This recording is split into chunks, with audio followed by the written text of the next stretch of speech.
Okay, now we've got the game. Now we need to get the emulator to play it on. And the easiest way to do that is in Wii U USB helper. Click on the game, right? And then over here on the right, there's a button that says play this game on PC. All you have to do is click that button.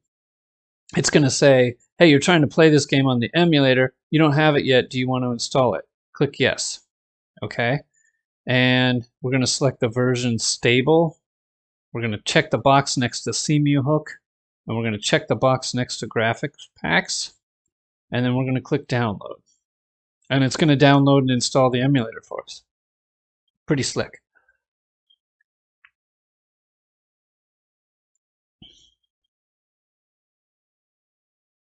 Okay, so once that's done, now we just need to go and click the play this game on PC button again. And it should launch the emulator.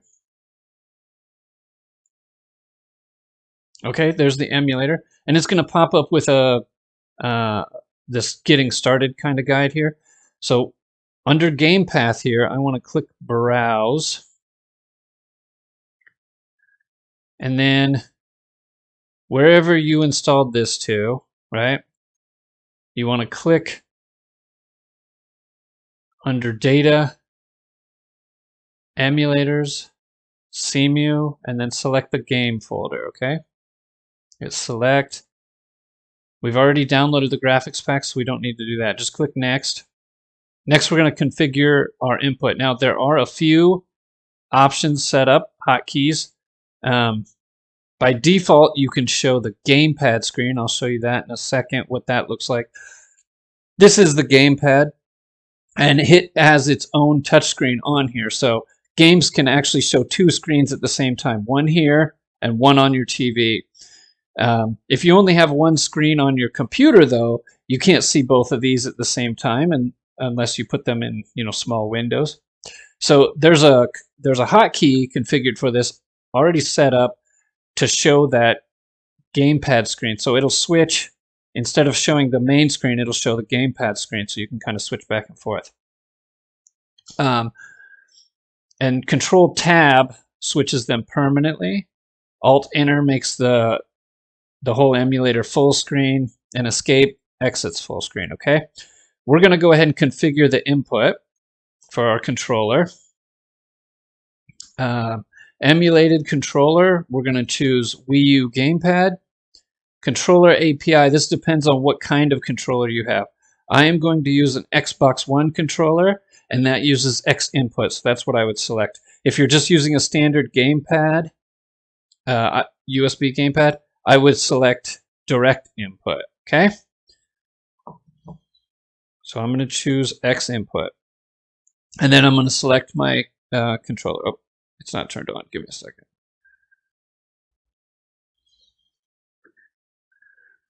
Okay, it's on.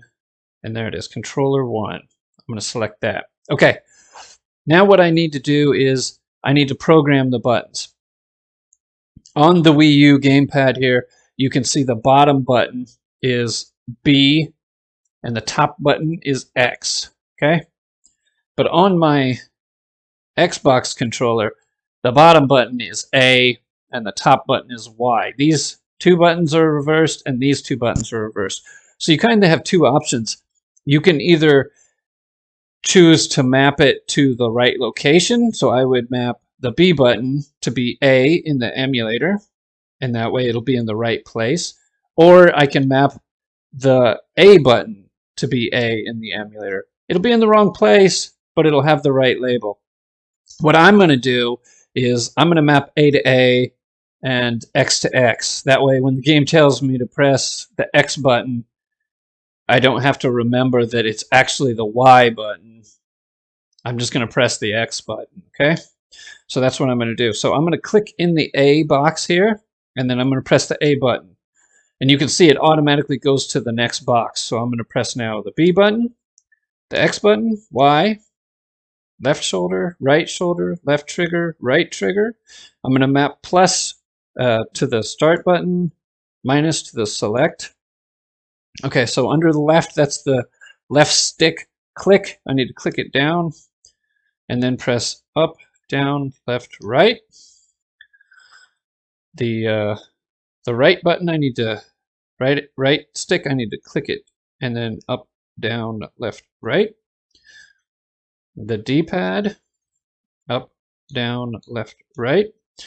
Okay, now the next box says mic blow. The Wii U gamepad actually has a microphone down here. It also has a camera, but the microphone, the only thing I know that that microphone is used for is in one game. The game is Super Mario 3D World, and it has on one of the levels there's some platforms, and the platforms have fans attached to them, and you need to move the platforms around, and the only way to do that is to blow into this microphone on the gamepad. Now, since other controllers don't have microphones, you can't blow on them.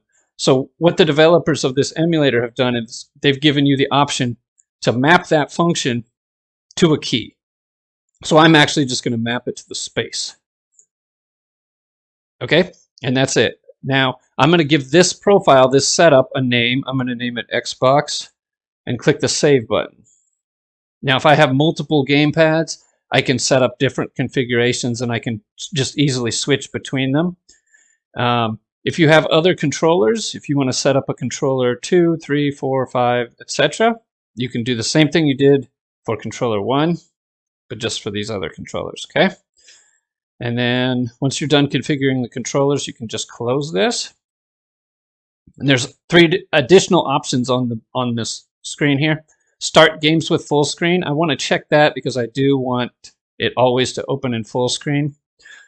Open separate gamepad screen, which would then open 2 screens, one for the gamepad screen and one for the main screen. I don't want to do that. Most of the games don't actually use the gamepad screen. Some do.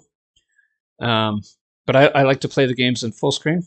And then there's automatically check for updates. You want to check that because then that way, like I said, this emulator is updated quite a bit. So you want to make sure you always have the latest version, and this will check for it automatically. It'll just give you a prompt, you click OK, and it'll install the latest version, okay? So now I'm going to click the close button. Okay, you can see my game is playing in the background. I'm going to go to Options and go to General Settings. I'm going to go over to Graphics, and under Graphics API, it's by default set to OpenGL. Now, if you click on this and there's Vulkan, if the Vulkan option is here, I highly recommend you choose it. Vulkan is a lot faster, and it has something called Async Shader Compile, which is going to make your life a lot easier. OpenGL works great, but whenever it has to compile a new shader, the screen will kind of freeze for a split second, and that can get pretty annoying. Vulkan doesn't do that. While it's compiling shaders, it kind of does it in the background so your game continues to play smoothly. Under graphics device, if you have multiple graphics devices, make sure you choose your main one here. Pre-compiled shaders, we're going to leave to auto. VSync is turned off. I'm going to turn that to triple buffering. And what that does is, while you're playing a game, if you happen to see lines or it looks like your screen is kind of tearing, where it's not matching up, you need to turn on VSync, okay? And then this async shader compile, what I just talked about, make sure that is checked if you're using Vulkan. It won't do anything if you're using OpenGL. Now click on the audio tab. I'm going to change this from direct sound to X Audio 2. Okay? And that's it. I'm going to make sure that my controller works. And it looks like it does. I can move around, the buttons work. Okay. So I'm going to close this.